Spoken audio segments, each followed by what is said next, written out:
Office క్యాబిన్లో నిశ్శబ్దం అలుముకుంది. కానీ విక్రమ్ మెదడులో మాత్రం ఒక పెను తుఫాన్ చెలరేగుతోంది. చేతిలోంచి జారిన టేబుల్ మీద పడిన ఫోన్ స్క్రీన్ ఇంకా వెలుగుతూ ఉంది. అందులో ఉన్న ఆ ఫోటో కింద ఉన్న క్యాప్షన్ విక్రమ్ కళ్ళను కట్టిపడేసింది. Doctor Madhavi, lead scientist, India's most promising drug discovery of the decade.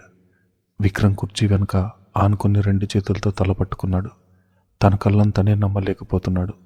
నిన్నటిదాకా ఒక సాధారణ డేటా ఎంట్రీ ఆపరేటర్ అని, పేద కుటుంబం నుంచి వచ్చిన అమాయకురాలని తను భావించిన తన భార్య మెడికల్ ప్రపంచాన్ని శాసించగల ఒక అపర మేధావి. గత కొన్ని రోజులుగా తన ఇంట్లో జరిగిన సంఘటనలన్నీ ఒక సినిమా రీల్ లాగా అతని కళ్ళ ముందు మెదిలాయి.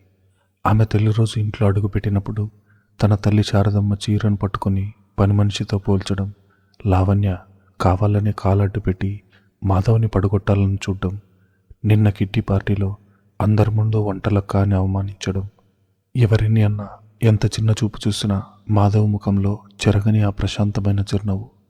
ఎంతటి సహనం, ఎంతటి నిగ్రహం విక్రమ్ మనసులో అనుకున్నాడు. ఒక సామాన్యమైన అమ్మాయి అలా అవమానిస్తే ఏడ్చేది లేదా కోపంతో రగిలిపోయేది. కానీ మాధవ్ మౌనంగా భరించింది. ఎందుకు? తన గుర్తింపు ఎందుకు దాచుకుంది? విక్రమ్ బుర్రలో వందలాది ప్రశ్నలు. తనకున్న ఆస్తి అంతస్తులు నా ప్రేమకు అడ్డు రాకూడదనా? లేక మా అమ్మగారి అహంకారాన్ని బద్దలు కొట్టడానికి సరైన సమయం కోసం ఎదురు చూస్తోందా? అసలు మా అమ్మగారి ఫార్మా కంపెనీ పతనం అంచున ఉందని తెలిస్తే మాధవి ఇంట్లో అడుగుపెట్టిందా? శారదా ఇండస్ట్రీస్ ఇప్పుడు ఓ అద్భుతమైన కొత్త మందు కోసం వెతుకుతోంది. అది దొరక్కపోతే కంపెనీ దివాలా తీయడం ఖాయమని విక్రమ్కి తెలుసు. ఆ అద్భుతాన్ని సృష్టిస్తున్నది తన భార్య అని తెలిస్తే తన తల్లి అహంకారం ఏమవుతుంది? విక్రమ్కు ఒక విషయం స్పష్టంగా అర్థమైంది. మాధవ్ కేవలం ఒక సైంటిస్ట్ మాత్రమే కాదు, అద్భుతమైన వ్యూహకర్త. ఆమె వేస్తున్న ప్రతి అడుగు వెనుక ఓ బలమైన కారణం ఉంది. ఒకవేళ తనిప్పుడు వెళ్ళి నాకు నీ నిజం తెలిసిపోయిందని అడిగితే ఆమె ప్లాన్ డిస్టర్బ్ అవుతుంది. ఆమె తన గుర్తింపును ఎందుకు దాచుకుందో, ఆ లక్ష్యం ఏంటో ఆమె ద్వారానే నెరవేరాలి. నేనేమి అడగను, ఆమె నా నుంచి ఏం ఆశిస్తుందో అదే అమాయకపు భర్త పాత్రను నేను పోషిస్తాను. కానీ ఇప్పటి నుండి నేను ఆమెను రక్షించాల్సిన అవసరం లేదు. ఆమె ఆటను నేను సైలెంట్గా ఆస్వాదిస్తాను అని మనసులో నిశ్చయించుకున్నాడు విక్రమ్. సాయంత్రం 6 గంటలు విక్రమ్ కారు ఇంటి గేటు దాటి లోపలికి వచ్చింది. కారు దిగి లోపలికి వెళ్తున్న విక్రమ్ అడుగుల్లో మునపటిలాగా నీరసం లేదు, ఒక రకమైన ఆసక్తి ఉంది. హాల్లో అడుగు పెట్టగానే మాధవి సోఫా కవర్లు మారుస్తూ కనిపించింది. ఆమె కట్టుకున్న పాత నూలు చీర, నుదిటిన చెమట, చేతులకున్న దుమ్ము. నిన్నటి వరకు విక్రమ్కి ఈ దృశ్యం చూస్తే జాలి వేసేది. తన భార్యను పని మనిషిలా వాడుకుంటున్నారని కోపం వచ్చేది. కానీ ఈరోజు విక్రమ్కి ఆమెను చూస్తుంటే ఒక ముసుగు వేసుకున్న మహారాణిలా కనిపిస్తోంది. ఆమె తన చేతులను సోఫా కవర్లు ఎలా మారుస్తుందో గమనించాడు. ఆమె కదలికల్లో కూడా ఓ పద్ధతి, ఖచ్చితత్వం ఉన్నాయి. మాధవి విక్రమ్ని చూడగానే చిరునవ్వుతో ఎదురొచ్చింది. వచ్చేసారా విక్రమ్? ఫ్రెష్ అవ్వండి, కాఫీ తీసుకొస్తాను అని ఎంతో సాధారణంగా అంది. విక్రమ్ ఆమె కళ్ళల్లోకి తీక్షణంగా చూశాడు. ఆ కళ్ళల్లో ఎక్కడా డాక్టర్ మాధవి జాడలు లేవు. ఆశ్చర్యం, మనిషి తనంతాను ఇంతలా ఎలా మార్చుకోగలదు?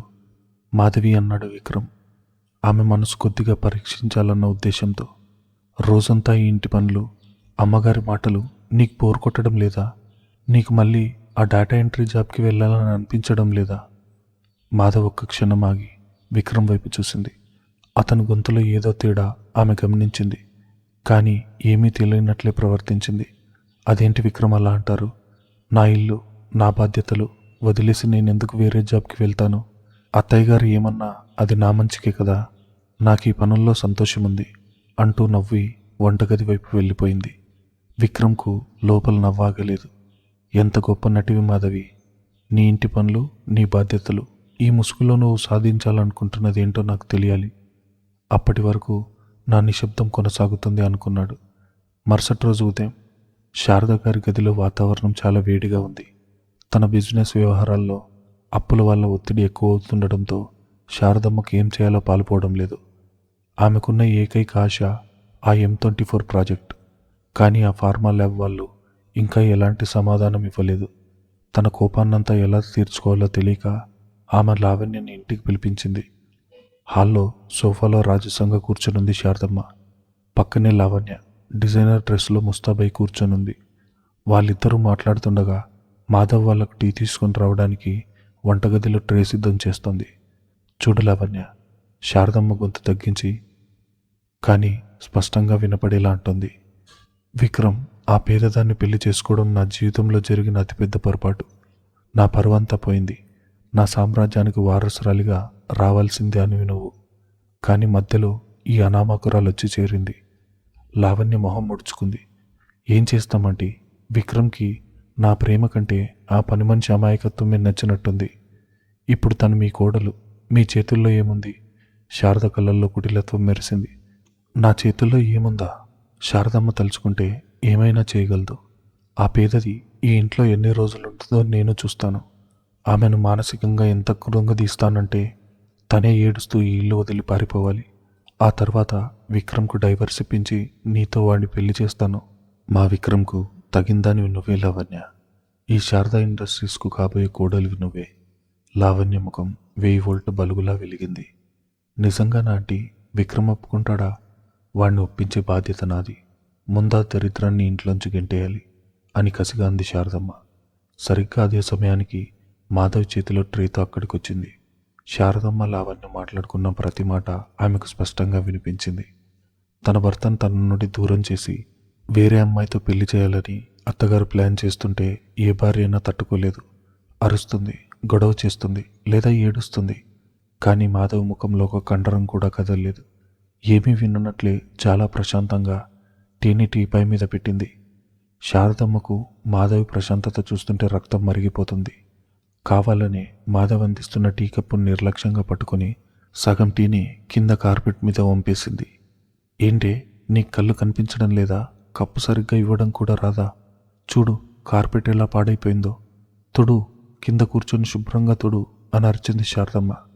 లావణ్య వెటకారంగా నవ్వుతూ, పాపం ఆంటీ, పల్లెటూరు మనిషికి ఇవన్నీ ఎలా తెలుస్తాయిలేండి, వదిలేయండి అంటూ మాధవి అవమానించింది. మాధవి ఏమీ మాట్లాడలేదు. కింద కూర్చుని తన చీర కొంగుతో ఆ కార్పెట్ మీద పడిన టీని శుభ్రంగా తుడిచింది.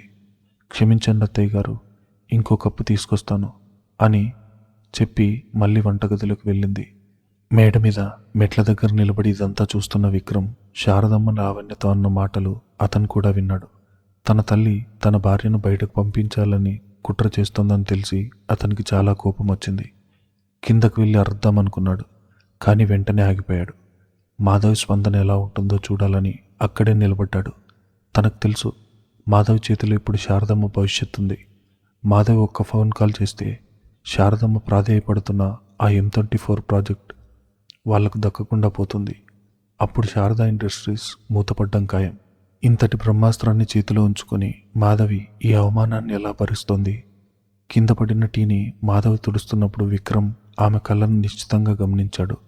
ఆ కళ్ళల్లో బాధ లేదు, కేవలం ఒక జాలి ఉంది. ఆ పగటి కళ్ళలు కంటున్న పిచ్చి వాళ్ళను చూసి ఫీల్ అయ్యే జాలి అది. వంటగదిలోకి వెళ్ళిన మాధవి సింక్ దగ్గర చేతులు కడుక్కుంటూ తనలో తాను చిన్నగా నవ్వుకుంది. అత్తయ్య గారు, నన్ను ఇంట్లోంచి పంపిస్తే మీ సామ్రాజ్యాన్ని కాపాడుకోవడానికి లావణ్య కోడలుగా తెచ్చుకోవాలని కలలు కంటున్నారు. మీ బ్యాంక్ ఆడిట్ రిపోర్ట్స్ ప్రకారం మీకున్న సమయం సరిగ్గా 45 రోజులు. ఆ తర్వాత మీ ఆస్తులు, ఈ ఇల్లు అన్నీ జప్తు చేయబడతాయి. అప్పుడు మీ ఈ అహంకారం, ఈ లావణ్య ఏమవుతారు? ఆ రోజు మీరే వచ్చి నన్ను కాపాడమని ప్రాధేయపడకపోతే నా పేరు మాధవి కాదు. అప్పటి వరకు మీ చిన్న చిన్న కుట్రలు నేను ఎంజాయ్ చేస్తాను అని మనసులో అనుకుంది. మెట్ల మీద ఉన్న విక్రమ్ ఆమె నవ్వు వెనుక ఉన్న అర్థం కొద్ది కొద్దిగా బోధపడుతుంది. ఆమె ఒక సాధారణ కోడలిగా యుద్ధం చేయడం లేదు, ఒక మాస్టర్ మైండ్లా ఆలోచిస్తోంది. తన తల్లి తన అహంకారంతో తన గోతిని తనే తవ్వుకుంటుందని, మాధవి కేవలం ఆ గొయ్యి ఎంత లోతులో తవ్వబడుతుందో చూస్తూ నిశ్శబ్దంగా నిలబడింది. నేనిప్పుడు వెళ్ళి మాధవిని డిఫెండ్ చేస్తే అది ఆమె ఆత్మగౌరవానికి భంగం కలిగించినట్టు అవుతుంది. ఆమె తన యుద్ధాన్ని తనే గెలుచుకోవాలి. ఆమె పడే ఈ అవమానాలన్నీ రేపు ఆమె సాధించబోయే విస్ఫోటక విజయానికి పునాదులు అని విక్రమ్ తనకి తాను చెప్పుకొని సైలెంట్గా తన గదిలోకి వెళ్ళిపోయాడు. రాత్రి 10 గంటలు దాటింది. భోజనాలు ముగిశాయి. డైనింగ్ టేబుల్ దగ్గర కూడా శారదమ్మ, లావణ్య మాధవిని ఉద్దేశించి రకరకాలుగా కామెంట్స్ చేశారు. విక్రమ్ అవేవి పట్టించుకున్నట్టు ఫోన్ చూసుకుంటూ భోజనం ముగించాడు. గదిలోకి వచ్చిన విక్రమ్కి ఇప్పుడు ఓ కొత్త అలవాటు మొదలైంది. రాత్రి అయ్యేసరికి మాధవిలో వచ్చే మార్పును గమనించడం. 12 గంటలు దాటింది. విక్రమ్ నిద్రపోతున్నట్టు నటిస్తున్నాడు, కానీ అతని కళ్ళు సగం తెరిచే ఉన్నాయి. మాధవి ఎప్పట్లాగే నిశ్శబ్దంగా లేచి తన సూట్ కేసులోంచి ల్యాప్టాప్ తీసుకుని బాల్కనీలోకి వెళ్ళింది. విక్రమ్కి ఇప్పుడు భయం లేదు, ఆశ్చర్యం లేదు, కేవలం ఆరాధన మాత్రమే ఉంది. తన కళ్ళ ముందు చీకట్లో స్క్రీన్ వెలుతురులో ఒక యోగినిలా కనిపిస్తోంది మాధవి. ఆమె వేళ్ళు కీబోర్డ్ మీద నాట్యం చేస్తున్నాయి. బహుశా రేపు ప్రపంచానికి పరిచయం కాబోయే ఓ కొత్త మెడికల్ మిరాకిల్ మీద ఆమె పని చేస్తుండొచ్చు. విక్రమ్ తనలో తాను నవ్వుకున్నాడు. నాకెంత అదృష్టం మాధవి. మా అమ్మ ఆస్తి స్టేటస్ చూసి సంబంధాలు వెతికితే నా మనసు నీ నిజాయితీని చూసి నిన్ను కోరుకుంది. కానీ నేను ఒక రాగి నాణం అనుకుని తెచ్చుకున్నది ఓ స్వచ్ఛమైన వజ్రమని నాకు ఇప్పుడు అర్థమవుతుంది. నీ చదువు, నీ మేధస్సు, నీ స్థాయి అన్నీ నాకంటే చాలా పెద్దవి. అయినా సరే నా మీద ప్రేమతో ఈ వంటగది కష్టాలను, ఈ అవమానాలను భరిస్తున్నావు. నువ్వు నా కోసం నీ గుర్తింపును దాచావు. నీ కోసం నాకింత నిజం తెలిసినా నేను నిశ్శబ్దంగా ఉంటాను. ఈ ఆటలో ఇకపై నేను ప్రేక్షకుడు కాదు, నీకు తెలియని నీ అదృశ్య సైనికుణ్ణి. మరుసటి రోజు ఉదయం మాధవి మెలకు వచ్చేసరికి కప్పులో వేడివేడి కాఫీ ఆమె సైడ్ టేబుల్ మీద ఉంది. విక్రమ్ అప్పటికే రెడీ అయి అద్దం ముందు టై సెట్ చేసుకుంటున్నాడు. మాధవి ఆశ్చర్యంగా చూసింది. విక్రమ్, ఏంటిది? మీరే కాఫీ తెచ్చారా?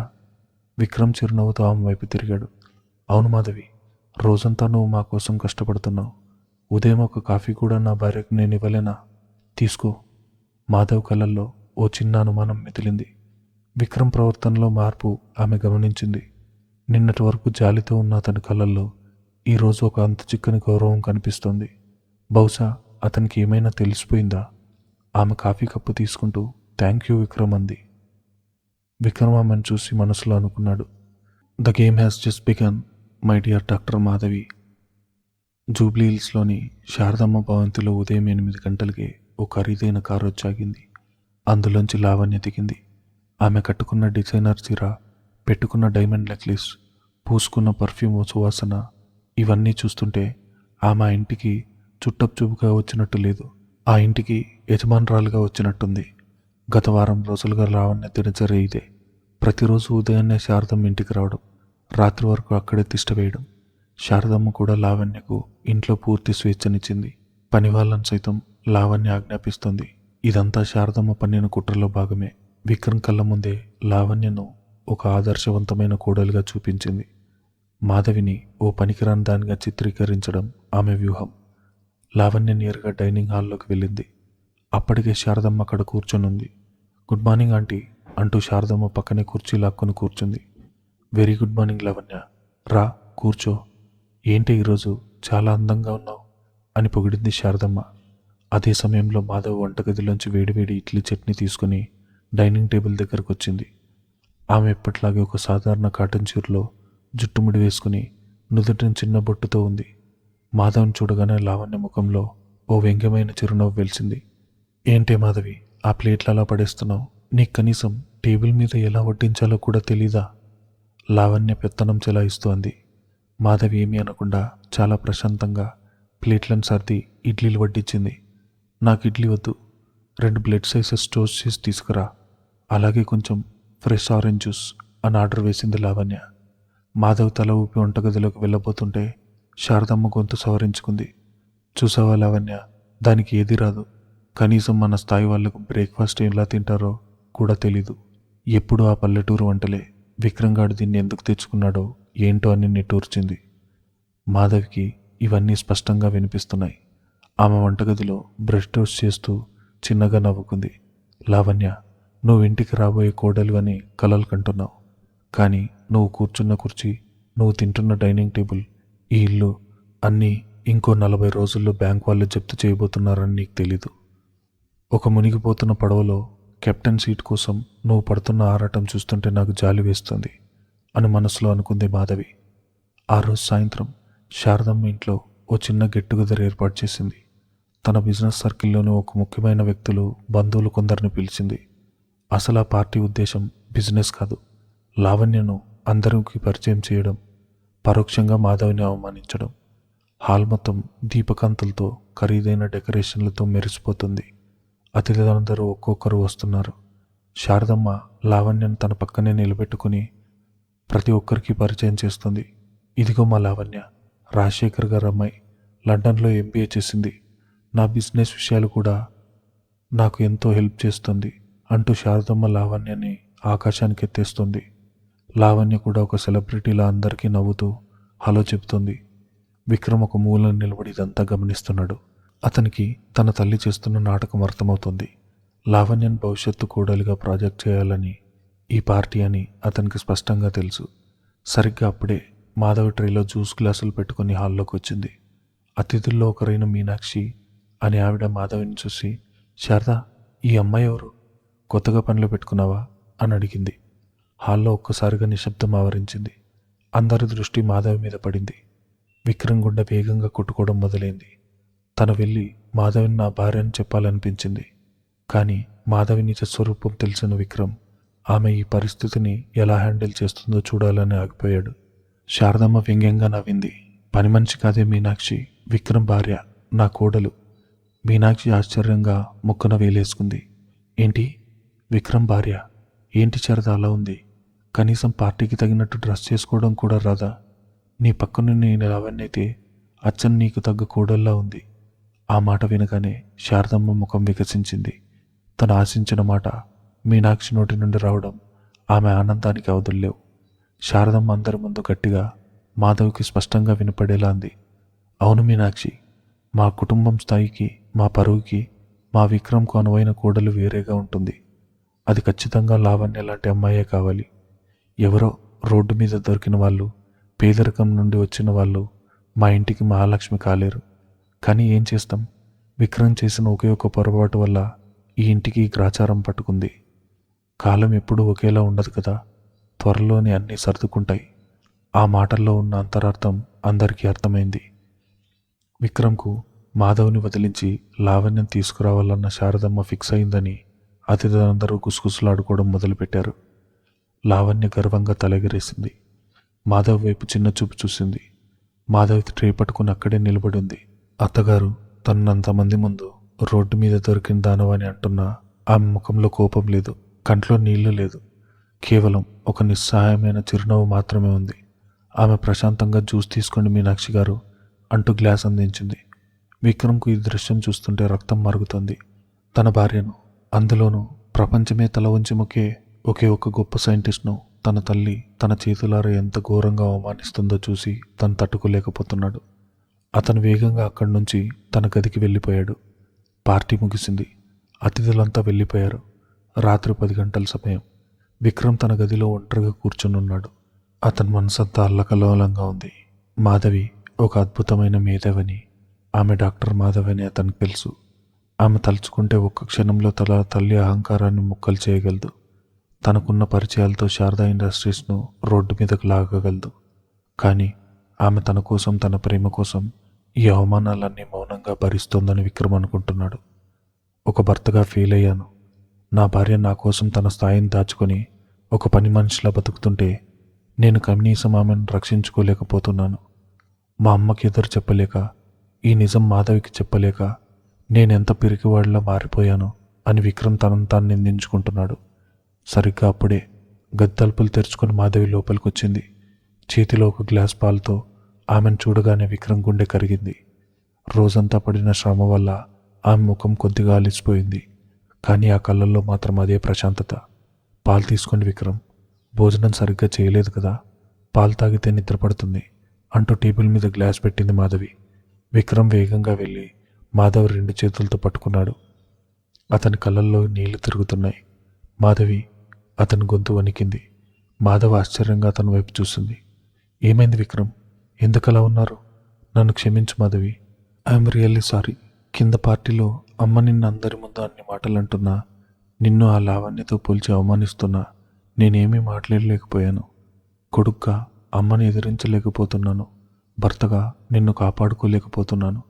నా చేతగాని తనాన్ని క్షమించు మాధవి అంటూ విక్రమ్ తలదించుకున్నాడు. మాధవి అతని చేతులను మృదువుగా విడిపించి అతని కళ్ళల్లోకి చూసింది. ఆమె చూపుల్లో అనంతమైన లోతుంది. సారీ వద్దు విక్రమ్, నాకు ప్రేమ చూపించు అంది మాధవి అత్యంత మృదువుగా కానీ బలంగా. ఆ ఒక్క మాట విక్రమ్ హృదయాన్ని తాకింది. అందులో ఎలాంటి ఫిర్యాదు లేదు, కోపం లేదు. కేవలం తన మీద ఆమెకున్న నమ్మకం మాత్రమే ఉంది. అత్తయ్య గారికి నా మీదున్న కోపం అర్థం చేసుకోగలిగినదే విక్రమ్. ఆవిడ కట్టుకున్న సామ్రాజ్యం, ఆవిడ పరువు ఆమెకు ముఖ్యం. నేను వాటికి సరిపోనని ఆమె బాధ. కాలం అన్నీ మారుస్తుంది. నా గురించి నువ్వు ఎప్పుడూ బాధపడొద్దు. నాకు నువ్వు తోడున్నావన్న ధైర్యం చాలు అని నవ్వింది మాధవి. విక్రమ్ తల వంచుకున్నాడు. అతనికి మాధవి గొప్పతనం ముందు తాను చాలా చిన్నవాడిగా అనిపించాడు. నీకు నా ప్రేమ మాత్రమే కాదు మాధవి, నా ప్రాణం కూడా ఇస్తాను. నీ యుద్ధంలో నేను జోక్యం చేసుకోను, కానీ నీ విజయానికి నేను అండగా ఉంటాను అని మనసులో ప్రతినబూనాడు విక్రమ్. రాత్రి 1 గంట దాటింది. ఇల్లంతా నిశ్శబ్దంలో కూరుకుపోయింది. విక్రమ్ గాఢ నిద్రలో ఉన్నాడు. మాధవి నెమ్మదిగా కళ్ళు తెరిచింది. ఆ ముఖంలో ఇప్పుడు ఇందాకటి అమాయకత్వం, మృదుత్వం లేవు.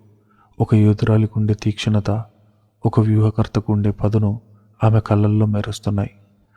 చప్పుడు లేకుండా లేచి తన సీక్రెట్ ల్యాప్టాప్ ఉన్న సూట్ కేస్ దగ్గరకు వెళ్ళింది. దాన్ని తీసుకుని బాల్కనీలోకి అడుగుపెట్టింది. చల్లటి గాలి ఆమె ముఖాన్ని తాకుతుంది. ల్యాప్టాప్ ఆన్ చేసింది. వెంటనే స్క్రీన్ మీద డాక్టర్ రాజేష్ నుండి వచ్చిన ఆ అర్జెంట్ మెసేజ్ పాపప్ అయింది. Message from doctor Rajesh. Madam, మన M24 క్యాన్సర్ డ్రగ్ రీసెర్చ్ పేపర్లు గ్లోబల్ మెడికల్ కమ్యూనిటీలో సంచలనం సృష్టిస్తోంది. మీరు ఊహించినట్టే మీ అత్తగారు శారద గారి కంపెనీ శారదా ఇండస్ట్రీస్ నుంచి ఈరోజు నాకు వరుసగా ఫోన్ కాల్స్ వచ్చాయి. ఆమె స్వయంగా నాతో మాట్లాడాలని ప్రయత్నిస్తోంది. వాళ్ళ బ్యాంక్లో గడువు ముగుస్తుంది కాబట్టి ఎలాగైనా మన డ్రగ్ పేటెంట్ తీసుకొని వాళ్ళ ఇన్వెస్టర్లను నమ్మించాలని చూస్తున్నారు. అపాయింట్మెంట్ కోసం ప్రాధేయపడుతున్నారు. నెక్స్ట్ ఏంటి మేడం?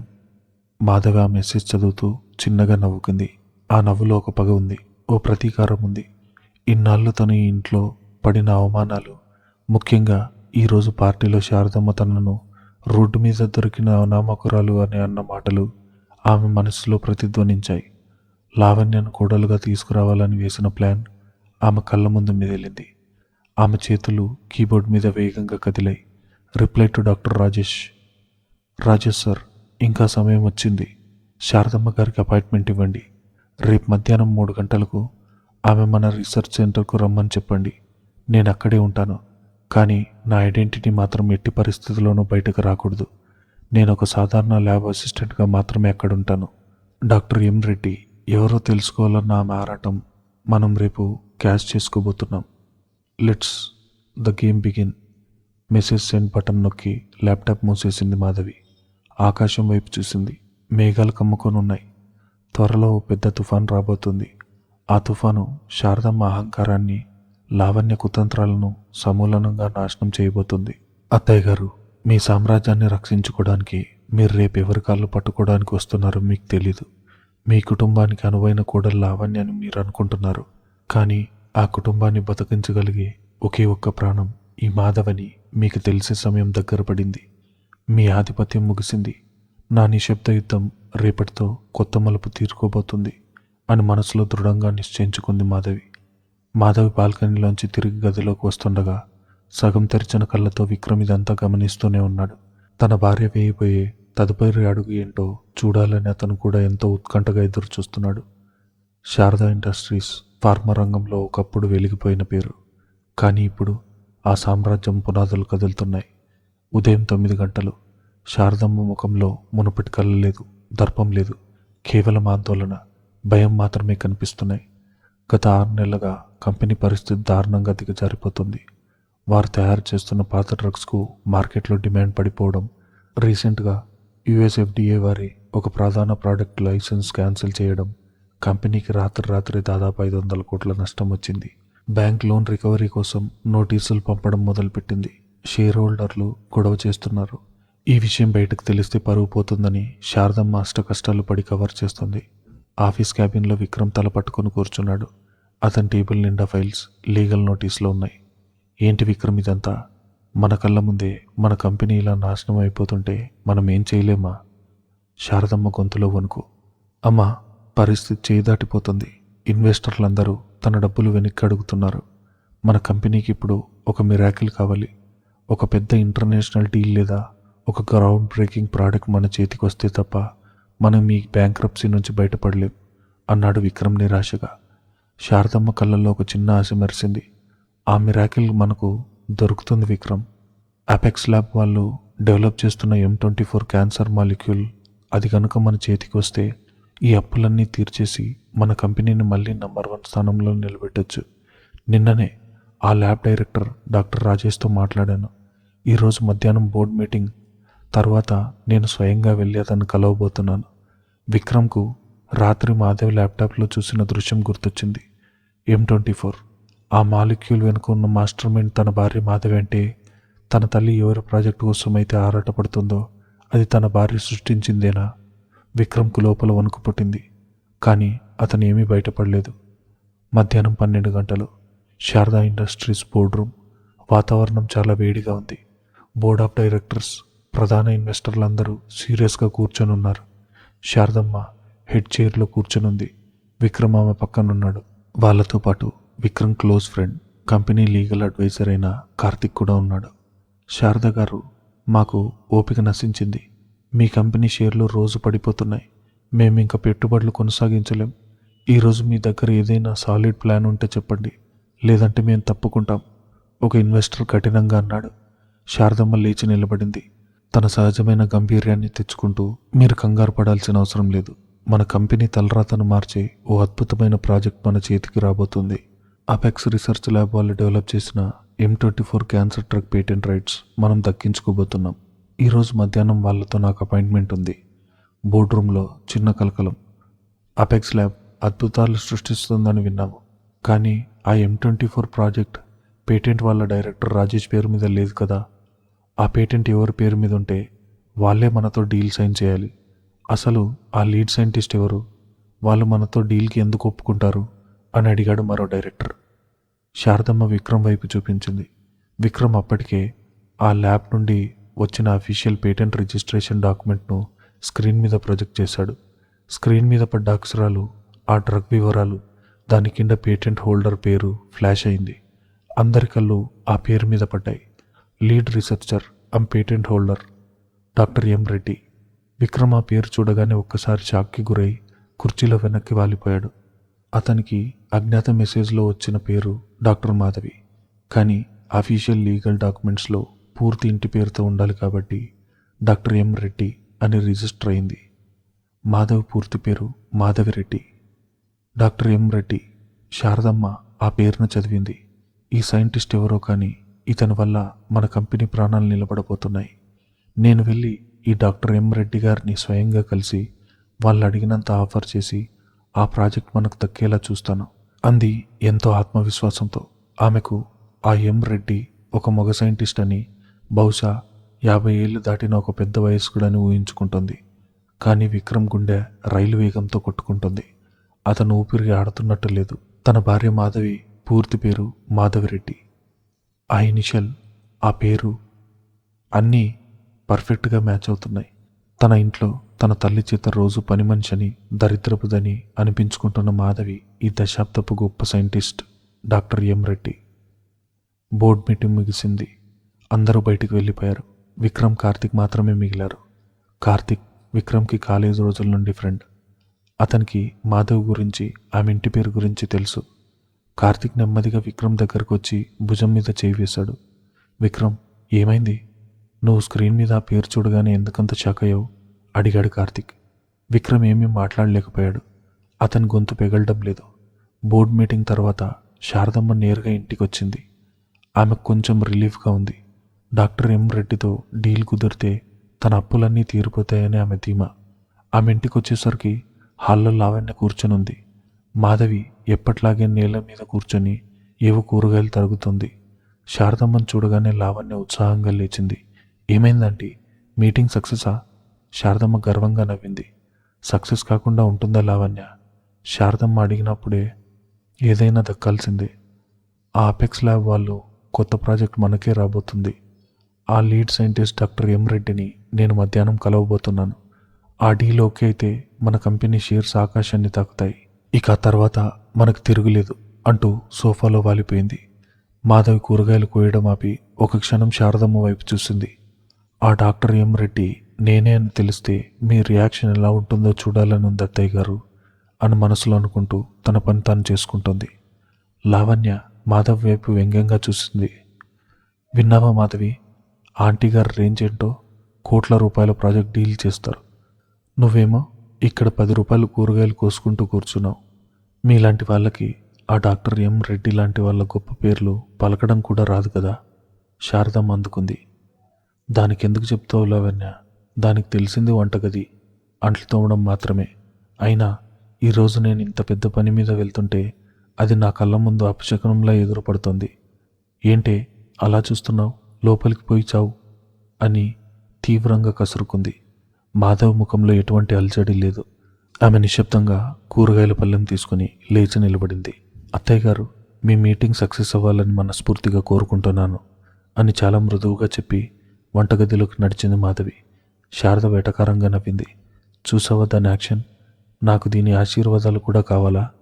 నా స్థాయి ముందు ఇదొక చీమ లాంటిది, నా కాలి కింద నలిగిపోయే పురుగు. అప్పుడే ఇంట్లోకి అడుగుపెట్టిన విక్రమ్ ఈ మాటలు విన్నాడు. తన తల్లి అహంకారం చూసి అతనికి ఒకవైపు కోపం, మరోవైపు జాలి వేసింది. అమ్మా, నువ్వు ఎవరినైతే కాలి కింద పురుగంటున్నావో, ఎవరినైతే అపశకనం అనుకుంటున్నావో, రేపు అదే అమ్మాయి కాలి కింద నీ సామ్రాజ్యం, నీ పరువు, నీ అహంకారం అన్నీ పడి ఉండబోతున్నాయి. నీ అహంకారం నీ కళ్ళు గంతలు కట్టింది. నువ్వు వెతుకుతున్న దేవుడు నీ పూజ గదిలోనే ఉన్నాడని తెలుసుకోలేకపోతున్నావు అని మనసులోనే మదనపడ్డాడు విక్రమ్. మధ్యాహ్నం 2 గంటలు. శారదమ్మ రెడీ అయి తన బెంజ్ కారులో అపెక్స్ ల్యాబ్కు బయలుదేరింది. లావణ్య కూడా తనతో పట్టొచ్చింది. ఇంట్లో విక్రమ్, మాధవి మాత్రమే ఉన్నారు. విక్రమ్ తన గదిలో బాల్కనీ దగ్గర నిలబడి ఆలోచిస్తున్నాడు. అతని మనసు విపరీతమైన సంఘర్షణకు లోనవుతోంది. తన కుటుంబం రోడ్డున పడే పరిస్థితి వచ్చింది. ఒకవైపు తనను కన్న తల్లి, ఆవిడ అహంకారి కావచ్చు, కానీ ఆవిడ కట్టిన సామ్రాజ్యం కూలిపోతుంటే కొడుకుగా తను తట్టుకోలేకపోతున్నాడు. మరోవైపు తన భార్య మాధవి అమాయకురాలిగా ఇంట్లో అడుగుపెట్టి తన తల్లి చేత ప్రతిరోజు నరకం అనుభవిస్తోంది. ఆమె తలుచుకుంటే ఆ ప్రాజెక్టు వాళ్ళకి ఇవ్వచ్చు, లేదా నిరాకరించవచ్చు, వాళ్ళని రోడ్డు మీద నిలబెట్టచ్చు. మాధవి ఇప్పుడు ఏం చేయబోతుంది? తన అత్తగారి మీద పగ తీర్చుకోవడానికి ఆ డీల్ క్యాన్సిల్ చేస్తుందా, లేక తన భర్త కుటుంబం అని కాపాడుతుందా? ఒకవేళ ఆమె కాపాడినా ఈ నిజం తెలిసాక శారదమ్మ మాధవిని ఎలా ఫేస్ చేస్తుంది? లావణ్య పరిస్థితి ఏంటి? విక్రమ్కు పిచ్చెక్కుతుంది. అతను గదిలోంచి కిందకొచ్చాడు. మాధవి దేవుడి దగ్గర దీపం వెలిగిస్తుంది. దీపం వెలుగులో ఆమె ముఖం అత్యంత ప్రశాంతంగా ఒక దేవతలా వెలిగిపోతుంది. విక్రమ్ అక్కడే ఆగిపోయాడు. ఆమెను డిస్టర్బ్ చేయాలనిపించలేదు. నువ్వు ఏం చేసినా అందులో ధర్మం ఉంటుంది మాధవి, నేను నిన్ను ప్రశ్నించను, నీ నిర్ణయమే ఫైనల్ అనుకుని అక్కడి నుంచి నెమ్మదిగా బయటకు వచ్చేశాడు. సాయంత్రం 4 గంటలు. విక్రమ్ తన ఆఫీస్ ఫ్రెండ్ కార్తిక్తో కలిసి ఒక కాఫీ షాప్లో కూర్చున్నాడు. బోర్డ్ మీటింగ్లో జరిగిన సంఘటన తర్వాత విక్రమ్ ఎందుకంత డిస్టర్బ్ అయ్యాడో కార్తిక్ ఇంకా అర్థం కాలేదు. కార్తిక్ కాఫీ కప్పు టేబుల్ మీద పెడుతూ సీరియస్గా అడిగాడు. విక్రమ్, నువ్వు నాకు నిజం చెప్పాలి. బోర్డ్ మీటింగ్లో ఆ డాక్టర్ ఎం రెడ్డి పేరు చూసినప్పుడు నువ్వెందుకు షాక్ అయ్యావు? అప్పటి నుంచి చూస్తున్నాను, నువ్వు ఈ లోకంలో లేనట్టున్నావు. నీ ప్రాబ్లం ఏంటి? విక్రమ్ తల పైకెత్తి కార్తిక్ కళ్ళల్లోకి చూశాడు. అతని కళ్ళల్లో భయం, ఆశ్చర్యం, నిస్సహాయత అన్నీ కలిసి ఉన్నాయి. కార్తిక్, మన కంపెనీ దివాలా తీయబోతుంది, అది నిజం. దాన్ని కాపాడడానికి అమ్మ ఇప్పుడు ఆ అపెక్స్ ల్యాబ్కి వెళ్ళింది, అది నిజం. విక్రమ్ గొంతు వణుకుతుంది. అవును, అందులో టెన్షన్ ఏముంది? మనకు ఆ డీల్ దొరుకుతుందనే కదా ఆశ అన్నాడు కార్తిక్. విక్రమ్ టేబుల్ మీద ఉన్న చేతులు గట్టిగా పిడికిలు బిగించాడు. కార్తిక్, మన కంపెనీని రక్షించగల ఆ అజ్ఞాత సైంటిస్ట్ డాక్టర్ ఎం రెడ్డి. ఆ ఎం అంటే మాధవి అయితే, మా అమ్మింట్లో పని మనిషిలా అవమానిస్తున్న ఆ అమ్మాయి నా భార్య మాధవి అయితే, మన కుటుంబాన్ని రక్షించగలిగే ఏకైక వ్యక్తి అయితే. కార్తిక్ కళ్ళు భయంతో, ఆశ్చర్యంతో పెద్దవయ్యాయి. What Vikram, I you mad? Madhav వదిన ఆ ఇంటర్నేషనల్ సైంటిస్ట్ ఒకటేనా? ఏంటి నువ్వు చెబుతున్నది? అవును Karthik, this is the truth. నా భార్య ఆ డాక్టర్ మాధవి. తన పరువు కోసం లావణ్యం తీసుకొచ్చి మాధవిని గెంటేయాలని చూస్తున్న మా అమ్మ ఇప్పుడు తన ప్రాణభిక్షి కోసం ఎవరి కాళ్ళు పట్టుకోబోతుందో తెలుసా? తన సొంత కోడలి కాళ్ళు. మా అమ్మ ఇప్పుడు అపెక్స్ ల్యాబ్లో ఉంది. అక్కడ డాక్టర్ మాధవి అసలు రూపం చూశాక మా అమ్మ పరిస్థితి ఏమవుతుందో తలుచుకుంటే నాకు భయంగా ఉంది. విక్రమ్ మాటలు వింటుంటే కార్తిక్ రోమాలు నిక్కబడుచుకున్నాయి. అదే సమయంలో అపెక్స్ ఫార్మా ల్యాబ్లో ఒక లగ్జరీ క్యాబిన్లో శారదమ్మ లావణ్య కూర్చొని డాక్టర్ ఎం రెడ్డి కోసం ఎదురు చూస్తున్నారు. తలుపు తీసుకుని లోపలికి ఎవరో రాబోతున్న శబ్దం. శారదమ్మకు తెలిస్తే ఏమవుతుంది? తన కూడలే తన సామ్రాజ్యానికి మహారాణి అని తెలిసిన క్షణం ఆ అహంకారం ఎలా బద్దలవుతుంది అన్నది నెక్స్ట్ ఎపిసోడ్లో తెలుసుకుందాం. అంతవరకు ఈ ఛానల్ని సబ్స్క్రైబ్ చేసుకోండి.